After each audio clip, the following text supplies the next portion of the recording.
Good afternoon, Matthew Moody here, spokesperson for Penrith Solway for ReformUK, and I hope you're having a fabulous week. And what a week, or even a few weeks, it has been in the world of politics. Let's get right into it. So today I'm in the glorious vale of just past Embleton, about to go up Ling Fell. It's a favourite walk of mine. There's Sill Fell behind. It's also very pleasant. And just behind that, Skiddaw, my old friend. Yes, indeed. So it's a fabulous day, and we're going to talk about what impact the Labour government is having upon this here community and dozens like us throughout the land. So I have been watching things unfold from afar, and I have to say everything I predicted would happen has come to pass. First of all, let's start with the opposition, the Tories, who are actually not an opposition. They agree with everything Labour says. They agree with everything Labour wants to do.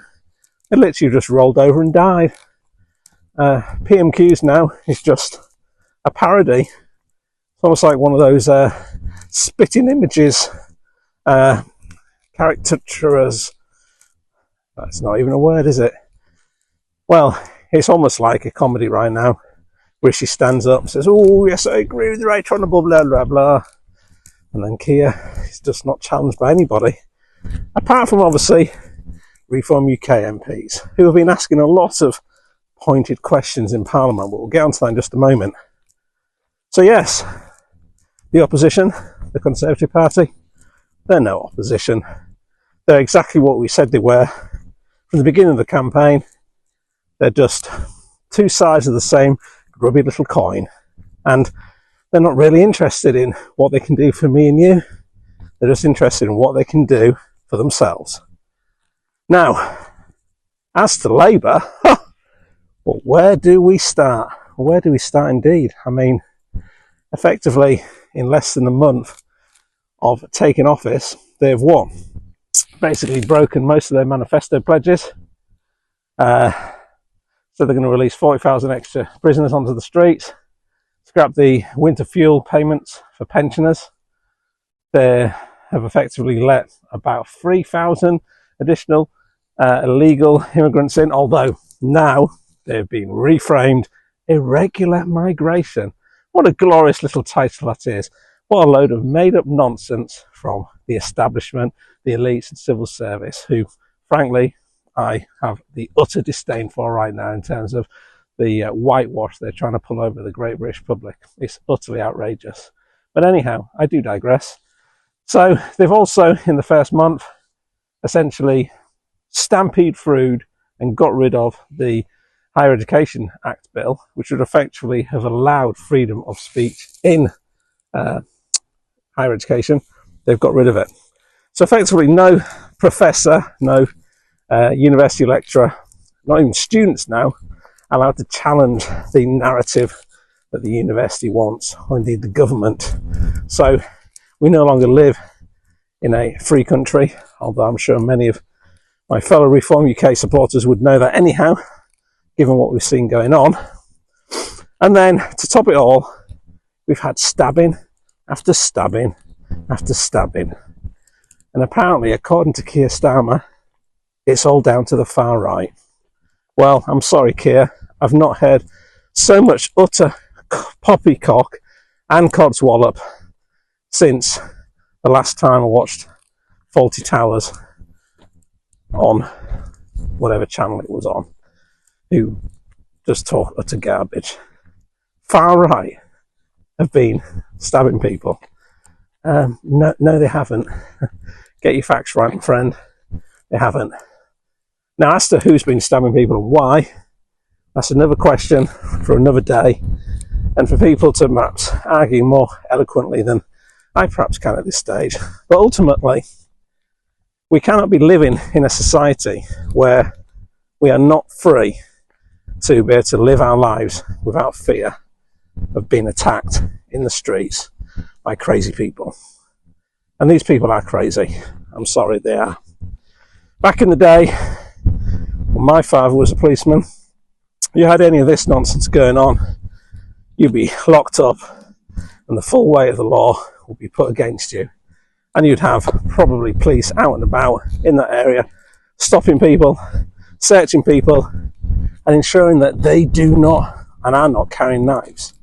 But it seems nowadays, with gang culture being rife, the drug trade spiraling out of control, and, as I've already alluded to, illegal migration effectively completely out of kilter, that we are living in dangerous and dark times. And that's a sad state of affairs. It is. And when you look at the glorious countryside behind me, we in Cumbria, we are blessed. We are so blessed to live in one of the most beautiful parts of England. But, mark my words, this kind of behaviour that's happening around the country is coming to a town near you soon. Because the establishment, the politicians, the Labour Party, the Tory Party, the Lib Dems, the Greens, they all want more of this. They literally want more of this. Couldn't care less what local people say. So when we've got local people going out and protesting peacefully and saying, yeah, you know, we've had enough of this, to my mind, that's time for both the police to wake up and also our politicians, senior ministers, to say, well, actually, maybe enough is enough. Maybe it is time to really focus on what's needed in this country, which is being tough on crime, being tough on sentencing, and ensuring that there is no incentive to be carrying knives and having this violence going on. And also, at the same time, looking at what are the root causes of this problem. Now, many people will say, well, the root causes of this problem are just all to do with migration. I would disagree to some extent. That is a cause, of course. But the cause that really drives a lot of this is the lack of integration. And that's something that's got to be rapidly assessed. Because if we cannot integrate, and we cannot culturally integrate, then we have to say, well, what is the end goal here? Because if the end goal here is to essentially create a situation where it's a them and us, and the media are excellent at this, aren't they? They're fantastic. They've got all their Bruce. So the question we always have to ask ourselves is, when is enough enough? And when will people not be silenced? And I basically think that people want answers. And this whole kind of secrecy that's going on right now about who is doing what, why are they doing things, it's got to stop. The general public wants transparency. And they also want accountability. And they want to know what is happening and why. And it's about time that media organisations also started asking those questions, rather than parodying the party line, the narrative, and just waiting for a little warm blanket and a tap on the head because they've been good boys and girls. It's just not acceptable anymore. You know, there's very few organisations out there that seem to be asking pertinent questions. People like GB News and Talk TV seem to be one of the few. The rest of them just hiding for the hills, just accepting whatever is given to them by the establishment or the government as carte blanche. Well, that's got to be the truth then. Somebody said it. It's not necessarily always the truth. But digging down deeper is something that everybody, including myself, has responsibility for. And asking those questions that people don't ask. So, that then leads me on to, well, what have I been up to? So obviously coming off the back of what was quite an arduous 6-week campaign, without the party infrastructure behind that obviously the major parties had, has been interesting. Time to regroup on that. But there's been lots of things happening behind the scenes. So first of all, we do have a new chairman now. If you've not seen, here Yusuf. I don't know much about him, but I do know that he's an entrepreneur. He's a British-born Muslim. He has created many, many startups, some of which have been extremely successful, and he knows how to build businesses. But also, he is very patriotically British. And having seen the speech that he did at the conference, the rally, should I say, just before the election, wholeheartedly, I'm looking forward to see what he brings to the party. I'm just going to turn the camera on a bit. You might be able to see in the background, but I'm not sure if you can. Let's have a look. Yeah, there we go. Bassenthwaite Lake with what seems to be the sailing club in full view. Let's just have a little look around at that. Yeah, so sailing club, should I say? Let's have a little zoom in. Look at that, beautiful. What a day to be alive. What a day. Obviously you've got Binsey there in the background for anyone that's local. A sail fell along there, and over in the distance, one of those infamous little wind turbine nonsense. Now, interestingly enough, recent reports have indicated that the Lake District National Park is open. They're open to having conversations about putting these in the Lake District National Park on top of all of our mountains. So what a fabulous piece of news that is. So we don't have the Lake District National Park, seemingly, that's interested in protecting our national heritage and the beauty of the lakes. Fine, if you want to build a small extension of your house, they'll disallow that because it might cause some impact from somewhere. But they're open. They're open to putting wind turbines on top of our mountains.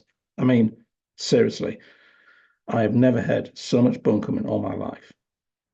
So I would suggest that all of our Penrith and Solway supporters and anyone that's involved in the Lake District National Park in any way, sense or format, and the National Trust members, write to the Lake District National Park expressing your views on what's a very bad idea to put wind turbines on top of mountains.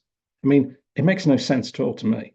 I honestly can't even really put into words how utterly ridiculous it is. But then again, there are some places where it could make sense to do that, but I'm still to be convinced of the overall benefits of wind turbines versus, say, small nuclear reactors.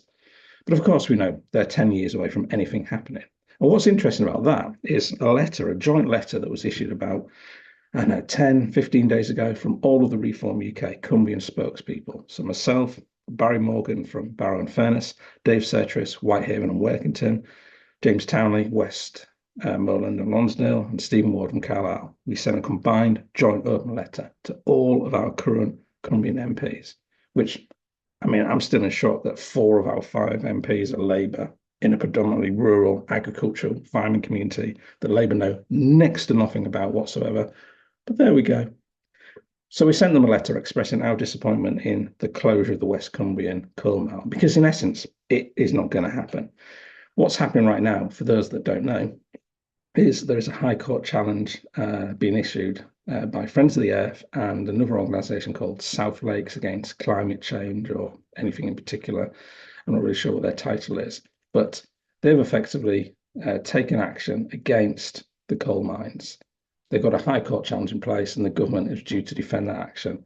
And Labour have turned around and said, well, we're not going to do that because we don't think the decision that made was lawful.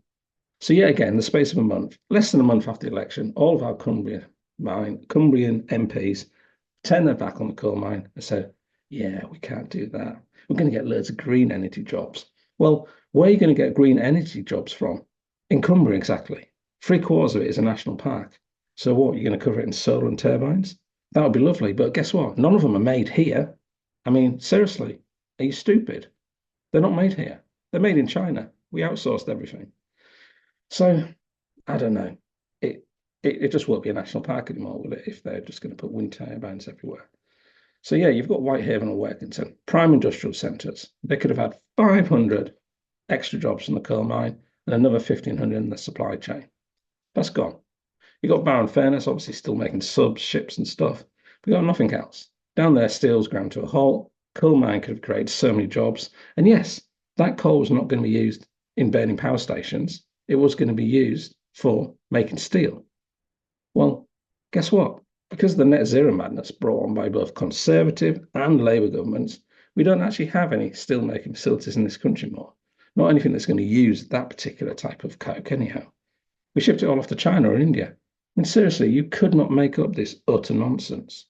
If you're going to make a film or a farce about our country, you could easily do it about the UK because it's utterly farcical what's going on right now.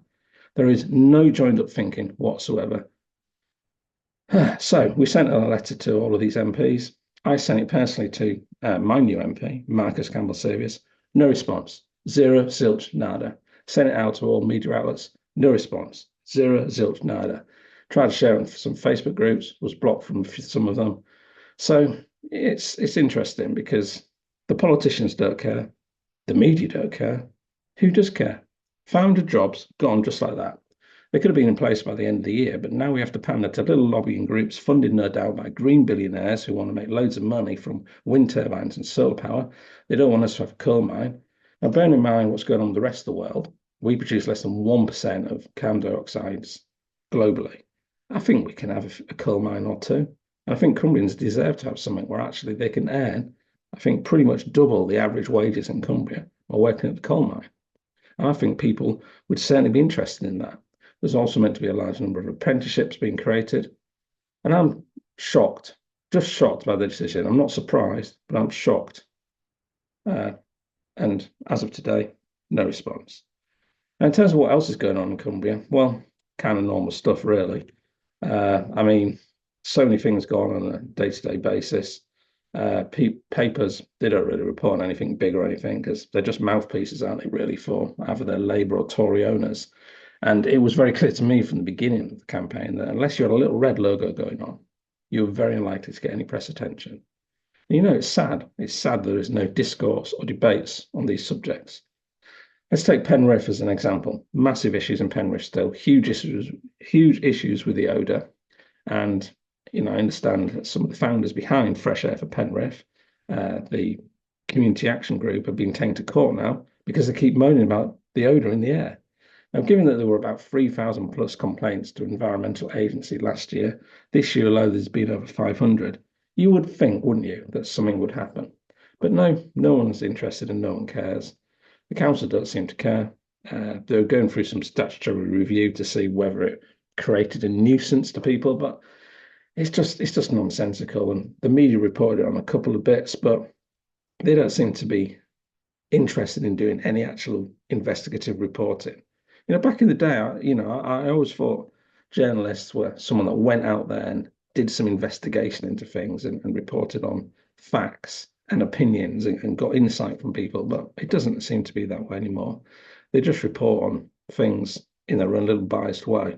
And it would appear that it's true that in Britain, you can basically buy your way out of anything if you've got money and you're a large corporation, which, you know, it is utterly disgusting what's happened in Penrith. Something needs to happen about it. But unfortunately, ReformUK seems to be the only party that's actually talking about any of these things. You look at the questions we've asked in Parliament. We've asked about illegal immigration. We've asked about two-tier policing. We've asked about issues related to winter fuel payment. No one else cares. It just falls on deaf ears. And in my opinion, the House of Commons now is just a talking shop. Well, it's not even that. It's one party. Labour, Tories, same group, just pushing through legislation that's going to make everyone watching this, everyone in the UK, poorer, colder, and hungrier. We as citizens, I believe, have to stand up and do something about that. This is a message to everyone saying it doesn't really matter who you vote for in the election. I'm kind of beyond that right now. But what you do need to be doing is raising attention to these issues, writing to your elected officials, whether that be councillors, mayors, police crown commissioners, etc., or your MP. You've got to be writing to them. You've got to be making your feelings known about these issues. You've got to be sending letters to the media, maybe more likely to get published than I am. You've got to be making some noise because we cannot take this nonsense standing down. Now, you know, there's meant to be tons and tons of riots happening in the last couple of weeks. And, you know, they call themselves protests, but we know given the escalation going on with two-tier policing, it could be that they are riots. I don't really know. And I'm sure there'll be some peaceful protests that are possibly infiltrated and things will start kicking off. And there might be lots of people effectively locked down through this. I don't know. But the irony is, People generally go out and protest when they're sick and tired of something. And I believe the great British public is sick and tired of all this nonsense. That's why they're out protesting, because they're sick and tired of it. They're out protesting. Now, unfortunately, those protests will obviously generally be taken over by people that want to create violence and such like, which is just not the answer. And it's sad. But when our politicians, the establishment, our elected officials, our unelected officials, of which there are many, our councils, our civil servants, when they take no notice of the British people, these are the things that will naturally occur because of that and will continue to happen. And, what do we have after we've had all of these different stabbings going on around the country? It seems like one every day now. Starmer's coming out and saying, well, we're going to get tougher on these protests. We're going to get facial recognition. We're going to ban people from leaving areas. And I'm like, hang on a minute. They're not the people stabbing people. Well, when are you going to find the people that, let's say, on the risk register? Who are the people that are on watch lists? Because the police, MI5, etc., they've got these. Why don't you round them all up? Give them a good talking to, give them some cautions, find out what they're planning. But, there's no deterrent. So these people are just doing things. So it just seems it's a lot easier to run around in a riot vest and, not potentially defenseless people down and arrest them rather than doing real police work, which is what my dad used to do back in the day. So anyhow, let's finish off what's been going on with Reform UK. We had a great supporters meeting a few weeks back over at the Green Hill Hotel in Wigton. Fantastic place. If you've not been there, you absolutely should. It's so much food. It was kind of ridiculous, but everyone had a great time. We had about 25 or so people turn up. It was great. I've put some pictures on social media, and we've got lots of people also volunteering for activities going forward. And this is a key thing. So going forward, we've got to get ourselves organised. We have a national conference coming up in September. I'll be going to that. Hope to see many of you there. But between then and now, we're asking for people to fill out some surveys because we need the campaign kicking off now because we have an election that's coming up. And this next election is going to be our election. Now, the general election, it's critical that we have a grassroots organisation in the constituency to fight this. And, I really do believe politicians and the establishment do simply seem to be against the British public. I just don't see any evidence that they're on our side anymore. So it's an interesting one. It is very interesting what's going on. But please look out for the survey. Please fill it out. Now let's end by a quick shout out to our new MP, Marcus. So he's been very interesting. It's been very interesting because he's been very, very quiet. Before the election, posting quite regularly on Facebook, and, I've been very consistent on social media all the time. And since the election, all gone quiet. In the course of over a month, 2 posts, one with a little nice picture of all the Labour MPs, which again, just beggars belief why people voted for them. Another one traveling down the train to Westminster. And then since then, nothing, nada, nothing. Till about a week or so ago, when obviously he or someone in his team thought, oh, maybe we should put a post on social media because he's been absent for like nearly a month. So he's put a few posts up now, and they're just the usual photo opportunities.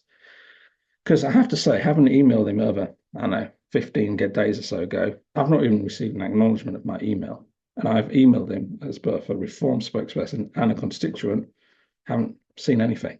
Now, some people may say, well, I haven't got a team, but it's just utter rubbish because you can set up autoresponders to acknowledge emails.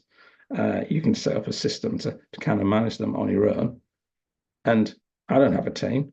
And I've been working as a spokesperson since 2022 and regularly get certainly dozens of emails every day during the election campaign, 50 to 100 emails every day, most of which I was able to respond to. So for him to ignore a constituent, to not even have autoresponders in place, to not even have any advertisements for staff, it just beggars belief and really makes me wonder, well, how's he actually going to cope being a constituency MP and what is he actually doing? Because so far he's voted on a few things the Labour government have put through. And all the things they put through are basically anti the general public. He hasn't been absent. He hasn't really been active. Some of the other new Labour MPs in our area, to their credit, I will say, have been out and about posting stuff. And I know a lot of it is photo opportunities and such like, but they have been out and about talking to people, engaging. And I feel that we're at a stage right now where, as members of the public, we really want to know what's going on with our MPs because it's a mystery as to what goes on down there. Now, our Reform UK MPs have been really good at this. They're keeping people updated. You know, particularly Rupert Lowe, fantastic. You know, if you had him as a constituency MP, I think you would be so up to date with what's going on. He's posting every day about stuff, sharing information, doing constituency surgeries. It's happening. The same is happening. You know, Richard, he's out and about talking to people in the local community, talking about what's going on in Westminster too. So it's happening. But my challenge is this. My challenge is this. So the Penrith Pong, it's still happening. It's been happening for decades now, and it's getting worse.